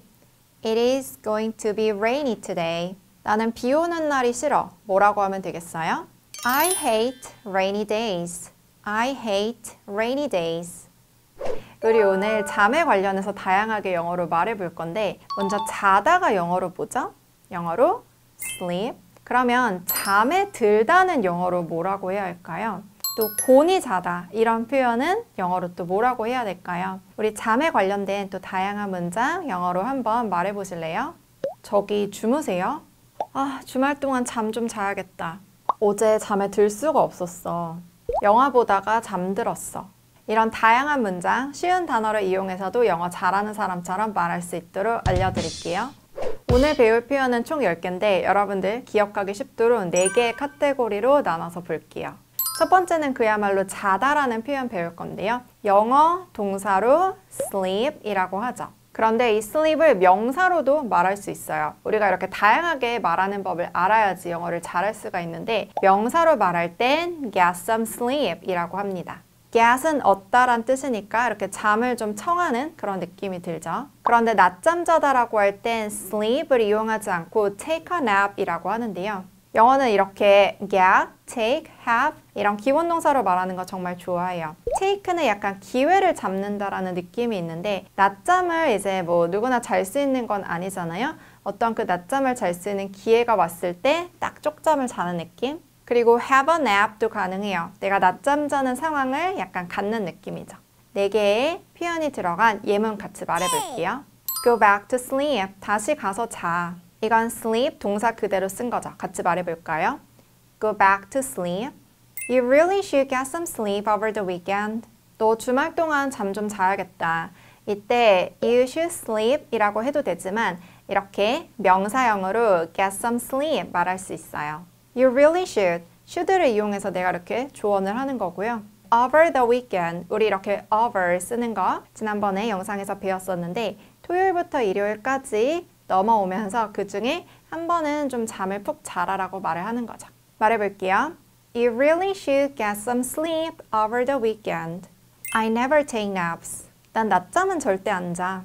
Take a nap 이라고 하면 한 번에 낮잠을 자는 건데 계속 항상 자지 않는다라고 할 땐 이렇게 take naps처럼 바꿔서 말할 수 있어요. 말해볼게요. I never take naps. I won't be able to sleep tonight because I had a nap this afternoon. 오후에 낮잠을 자서 오늘 밤에 못 잘 것 같아. 이렇게 have a nap으로도 말할 수 있어요. 같이 말해볼까요? I won't be able to sleep tonight because I had a nap this afternoon. 두 번째는 자고 있는 이란 뜻의 형용사로 말하는 건데요. 저기 지금 주무세요? 뭐 이런 말을 할 땐 지금 자고 있는 상태냐처럼 말하게 되죠. 이때는 형용사 asleep, sleeping 이 2개를 쓸 수가 있어요. 앞에 있는 사람에게 Are you asleep? 이렇게 말할 수 있어요. Are you asleep? 또 같은 뜻으로 Are you sleeping? Are you sleeping? 이 Are you sleeping 같은 경우는 sleep 동사를 이제 be 플러스 ing로 지금 자고 있는 중이에요? 이렇게 물어보는 느낌이지만 그냥 sleeping 자체가 또 자고 있는 이라는 형용사가 되거든요. asleep, sleeping 둘 다 많이 써보세요. 우리 또 다른 예문으로 연습해 볼까요? Was she asleep when you got home? 너가 도착했을 때 그녀가 자고 있었어? 같이 말해볼게요. Was she asleep when you got home? Are they sleeping? 쟤네 자고 있는 중이야? 같이 말해볼게요. Are they sleeping? 세 번째, 자러 가다라고 말해볼게요. 이 가다라는 단어에서 알 수 있듯이 go가 들어갑니다. Go to sleep, go to bed 이렇게 두 개가 가능한데요. Go to sleep은 정말 자기 위해서 가는 느낌이고 go to bed는 이제 침대를 향해서 가는 느낌이죠. 어쨌든 둘 다 자러 가는 거예요. Go to sleep, it's late. 가서 자, 늦었어. 말해볼게요. Go to sleep, it's late. What time do you usually go to bed? 너 보통 몇 시에 자? 보통 자기 전에 거실에서 스마트폰도 하고 이러다 잘 시간 되면 정말 침대로 가잖아요. 그래서 sleep 대신에 이렇게 go to bed라고 자다, 자러 가다처럼 말할 수 있는 거죠. 같이 말해볼게요. What time do you usually go to bed? 네 번째, 마지막은 잠에 들다. 이거는 또 조금 미묘하게 다르죠? 세 가지가 있는데 먼저 get to sleep 말해볼게요. sleep은 그냥 자다예요. 그런데 우리가 바로 이렇게 눕자마자 자는 게 아니라 좀 뒤척이다가 잠에 들게 되잖아요. get는 도착하다라는 뜻이 있어요. 그래서 get to sleep. 그 잠자는 상태로 약간 도착하기까지의 그 과정이 잠에 들다라는 거를 표현을 하는 거죠. I was so excited I couldn't get to sleep on time. 너무 신이 나서 너무 흥분해서 I couldn't get to sleep. 그 잠의 상태에 도달하지 못했어요. 도착하지 못했어요. on time. 본인이 원래 자야 하는 그 제때 못했다는 뜻이에요. 말해볼게요. I was so excited I couldn't get to sleep on time. 그리고 fall asleep. 이거는 또 많이 들어봤죠. asleep. 잠자는 그 상태로 fall 들어가는 느낌. 그런데 이것도 있어요. be fast asleep. 이건 곤히 잠들다, 깊이 잠들다란 뜻인데요. 우리 아까 비동사 다음에 asleep 붙여서 말할 수 있었죠. 그 사이에 fast가 들어가는 거예요. fast는 지체 없이 빠르게, 완전히 이런 뜻이 있는데 완전히 잠자는 상태로 들어가는 거죠. I always fall asleep on the bus. 난 항상 버스에서 잠들어. 말해볼게요. I always fall asleep on the bus. He was fast asleep during the movie. 걔는 영화 보는데 깊이 잠들어 버렸어. 말해볼게요. He was fast asleep during the movie. 네, 그럼 배운 대로 하나씩 말해볼까요? 저기 주무세요. 형용사 두 개 있었죠. 뭐라고 하면 돼요? Are you asleep? 아니면 Are you sleeping? 잘 나왔나요? 한 번 더. Are you asleep? Are you sleeping? 너 주말 동안 잠 좀 자야겠다. sleep을 동사가 아닌 명사로 말할 땐 뭐라고 할 수 있었죠? Get some sleep 이용해서 말해볼까요? You should get some sleep over the weekend. 한 번 더. You should get some sleep over the weekend. 잠에 들 수가 없었어. 그 잠자는 것에 도착하는 느낌 뭐로 말했었죠? Get to sleep. I couldn't get to sleep. 그는 곤히 잠들었어. 깊이 잠들었어 라고 할 땐 He was fast asleep. 중간에 fast 넣으면 됐었죠? He was fast asleep. 만약에 내가 보던 드라마나 영화 속 주인공이 죽었어요. 주인공이 죽었어. 이걸 영어로 뭐라고 할까요? 주인공을 영어로 the main character 이라고 하는데요. 그러면 the main character died, the main character died. 둘 중에 뭐가 맞을까요? 또 이런 문장들도 영어에 죽다라는 단어를 이용해서 말할 수가 있는데요. 배터리가 다 됐어. 차가 서버렸어. 큰아버지가 돌아가셨어. 이런 다양한 문장 오늘 쉽게 말할 수 있도록 알려드릴게요. 결론부터 말씀드리면 주인공이 죽었어는 the main character died, the main character died. 둘 중에 첫 번째가 맞아요. 죽다라는 단어는 영어로 동사 die라고 해요. 그리고 die의 과거형은 died, 마지막에 d만 붙이면 되는데 죽었다라고 말을 할 때는 이 동사 과거형 died로 말을 해야 돼요. 그럼 dead, 이 단어는 뭘까요? 이건 형용사예요. 뜻은 죽은이고요. 아까 died 같은 경우는 동사이기 때문에 주인공이 죽었다처럼 문장이 완성돼요. 그런데 그냥 the main character died처럼 말을 하면 주인공이 죽은처럼 문장이 완성되지가 않거든요. 문장이 완성되려면 마지막에 다가 있어야겠죠. 그런데 그냥 주인공이 죽은 다는 안 되겠죠? 죽은 상태이다처럼 말을 해야 되는데 이다에 해당되는 게 바로 비동사예요. 그래서 the main character is that 처럼 비동사 is가 반드시 있어야 하는데요. 이때 현재 죽은 상태다 처럼 말을 하기 때문에 현재형 비동사 is로 말을 해야 돼요. 영화 내에서 주인공이 뭐 칼을 맞았거나 차 사고가 났거나 그래서 죽었어요. 이 죽었다는 그 시점은 과거죠. 그런데 죽은 이후에 쭉 그 이후에는 현재 죽어 있는 상태잖아요. 그래서 died 아니면 is that 둘 중에 하나를 써야 돼요.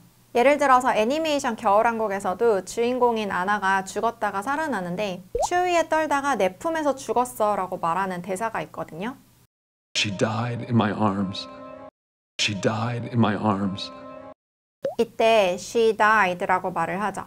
내 품에서 딱 죽었던 그 과거의 사건에 대해서 말할 땐 그냥 동사 died로 말을 해요. Your sister is dead because of you. Your sister is dead because of you. 이 장면에서는 Your sister is dead 라고 말을 하고 있죠. 내 품에서 죽었고 그 다음에는 죽은 상태, 지금 이 세상에 없는 상태죠. 이건 형용사로 말을 하기 때문에 is dead 이렇게 비동사에 붙여서 말하고 있죠. 우리 죽다라고 할 때 died, is dead로 말하는 법을 배워봤으니까 이제 다른 상황에 적용을 해볼 건데요. 우리 배터리가 다 됐어. 핸드폰이 꺼졌어. 차가 멈췄어. 이런 말 하죠. 이때 영어로는 죽었다처럼 표현을 해요. My battery died. My battery is dead. 둘 다 배터리가 다 됐다는 뜻인데 died. 이건 딱 그 배터리가 0%가 된 순간을 말하고요. 그 이후에 계속 충전하기 전까지는 is dead라고 하는 거예요. 좀 더 긴 문장으로 연습해보면 Can I borrow a charger? My battery is dead. 충전기 좀 빌려줄래? 배터리가 다 됐어. 처럼 말할 수 있고요. My phone died. My phone is dead. 핸드폰이 딱 꺼진 그 순간은 died. 그리고 충전해서 다시 켜기 전까지는 is dead. 또 긴 문장으로도 말해보면 I need to make a call, but my phone is dead. 전화해야 되는데 핸드폰이 꺼졌어. 처럼 말할 수 있고요. My car died. My car is dead. 차가 서버렸어 란 뜻인데 이제 완전 쉽죠? 차가 딱 멈췄을 때는 died. 그리고 그 이후에는 쭉 고치기 전까지는 is dead라고 하는 거겠죠? My day was perfect until my car died on the highway. 고속도로에서 차가 서기 전까지 내 하루는 완벽했어. 이제 이런 문장 완전 쉽게 이해되죠? 마지막으로 주인공이나 뭐 핸드폰 배터리, 차 같은 건 죽었다는 표현을 하기가 쉽지만 실제 지인이 죽었다면 조금 우리가 돌려서 말하죠. 그냥 죽었다라는 말보다는 돌아가셨어요처럼 말을 하잖아요. 이 표현까지 알려드리면 My uncle passed away. 우리 큰아버지가 돌아가셨어처럼 말할 수 있는데요.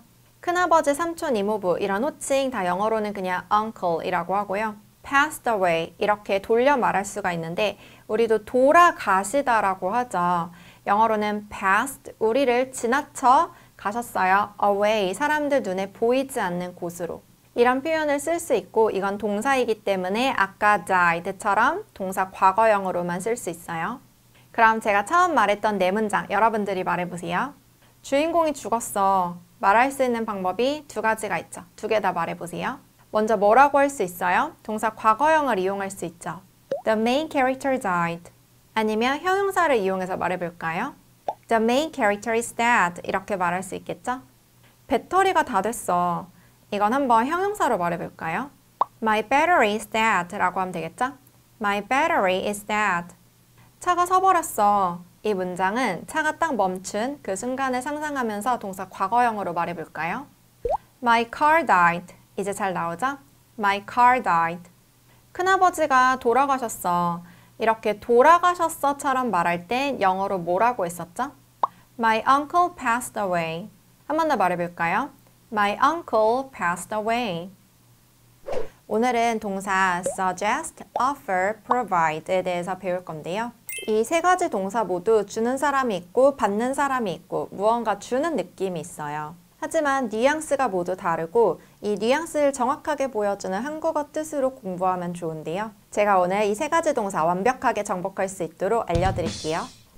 먼저 suggest 같은 경우는 머릿속에 있는 걸 상대에게 주는 건데요. 머릿속에 있는 걸 주는 건 계획이나 아이디어를 제안하는 거고요. 또 추천하다처럼 쓸 수도 있어요. recommend, 이 단어랑도 좀 비슷한데요. 이 단어는 좀 더 내 경험에서 우러나온 걸 추천하는 느낌이고 suggest 같은 경우는 내 의견을 좀 더 내놓는 느낌이에요. I want to suggest a new format to my manager. 나 팀장님께 새로운 포맷을 제안하고 싶어. 어떤 경험을 바탕으로 책임지고 추천해주는 recommend의 뉘앙스와 다르게 suggest 같은 경우는 좀 더 일반적인 걸 제안하는 거라고 했었죠. 우리 포맷이란 말 외래어로 쓰죠. 구성 방식이란 뜻인데 이런 다양한 구성 방식 중에 다른 거를 해보면 어떻겠냐. 이렇게 좀 더 일반적인 걸 제안할 때 써요. 같이 말해볼게요. I want to suggest a new format to my manager. Can you suggest a new plan to us? 우리에게 새로운 플랜을 제안해 줄 수 있어? 뭐 영화를 추천해달라, 음식을 추천해달라 하는 것과 다르게 이렇게 계획, 아이디어에 대해서 말할 때 suggest로 말하면 되세요. 같이 말해볼게요. Can you suggest a new plan to us? 두 번째는 offer. 이 뜻은 제공하다인데 뉘앙스를 좀 더 잘 보여줄 수 있는 뜻은 이용하게 내놓다예요. 이 물건이나 서비스를 줄 수 있는 위치에 있는 사람이 사람들 보고 쓰라고 내놓는 거예요. 제공하는 건데 이걸 받을지 안 받을지는 받는 사람이 결정하는 느낌이에요. 이게 예문을 봐야 좀 더 이해가 잘 되는데요. Does your company offer lunch for all its employees? 너네 회사는 모든 직원들에게 점심을 제공해? 큰 기업이라면 이런 점심을 제공할 수 있는 위치에 있겠죠. 뭐 구내식당을 운영하거나 식대 쿠폰을 주거나 할 텐데 이때 점심 먹고 싶지 않은 사람은 먹지 않겠죠. 선택 여부는 받는 사람이 결정하는 거예요. 뉘앙스 생각하면서 같이 말해볼게요. Does your company offer lunch for all its employees? The hotel offers excellent facilities for families. 그 호텔은 가족들에게 최고의 시설을 제공합니다. 가족 단위 고객을 많이 받는 호텔들을 보면 아이들을 위한 키즈 카페도 있고 또 아빠들을 위한 야구 게임장도 있고 뭐 엄마들을 위한 네일샵도 있고 그렇더라고요. 이런 식으로 호텔은 이런 걸 제공할 수 있는 위치에 있으니까 이용하라고 내놓는 거예요. 저 필요하니까 주세요 해서 제공하는 건 아니고요. 원하는 사람이 받아가는 거겠죠? 예문 같이 말해볼게요. The hotel offers excellent facilities for families. 세 번째는 provide인데요. 이것도 제공하다 라고 볼 수 있어서 offer이랑 대체해서 쓰는 경우도 있지만 이 provide만이 가진 미묘한 뉘앙스 차이가 있어요. 긴급한 상황을 대비해 미리 준비하고 있다가 누군가 필요로 할 때 바로 제공한다. 필요로 하지 않아도 일단 제공된다는 offer과 다르게 필요한 사람에게 즉시 제공하다, 즉 대주다 라고 해석하면 되세요. The pool provides free towels to customers. 그 수영장은 고객들에게 무료로 수건을 제공합니다. 수건을 미리 준비하고 있다가 손님이 와서 저 수건 좀 주세요 라고 할 때 바로 딱 제공하는 느낌, 대주는 느낌 잘 느껴지세요? 말해볼게요. The pool provides free towels to customers. If you need, we can provide more information. 필요하시면 더 많은 정보를 제공해 드릴게요. 이 정보는 이미 내가 가지고 있어요. 그리고 그냥 먼저 주는 게 아니라 상대가 필요하다고 말할 때 그 정보를 딱 제공하겠다라는 느낌 잘 느껴지죠? 뉘앙스 느끼면서 말해볼게요. If you need, we can provide more information. 마지막으로 제가 비슷한 예문으로 세 가지 동사 한 방에 정리해 드릴게요. The company, housing 이렇게 문장 만들어 볼 건데 그 회사는 housing, 이건 주택이에요. 주택, 살 곳을 어떤 식으로 했다고 여기 동사를 3개 넣어 볼 건데요. The company suggested housing. 이 문장 같은 경우는 뒤에 near their office 이런 걸 넣으면 잘 어울려요. 그 회사는 사무실 근처의 주택에 살 것을 제안했어요. 이 회사에서 실체를 제공하진 않아요. 주택을 제공한다는 뜻은 아니에요. 이 사장의 생각을 제안하는 거예요. 이 회사 근처에 좋은 주택들, 살 곳들이 있으니 거기가 좋지 않겠냐처럼 제안했다, 추천했다는 뜻이고요. 다른 동사 또 넣어보면 The company offers housing as a benefit. 그 회사는 복리후생으로 주택을 제공해. 이건 복지 차원에서 제공을 하는 거고 받는 사람이 받을지 말지 결정을 하겠죠. The company provides housing for those who can find their own place. 그 회사는 머물 곳이 없는 사람들에게 주택을 제공해. 이건 회사에서 주택을 대줘처럼 해석하면 되게 어울리죠. 주택을 준비해 놓고 있다가 필요로 하는 사람에게 바로 제공한다는 뉘앙스예요.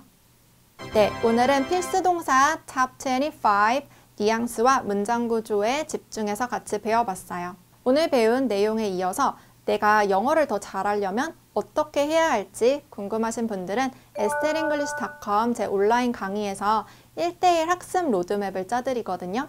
어떤 순서대로 영어 공부를 해야 할지, 또 하루에 어느 정도 시간을 투자하면 될지 다 알려드리니까 관심 있는 분들은 여기 클릭하고 바로 와보세요.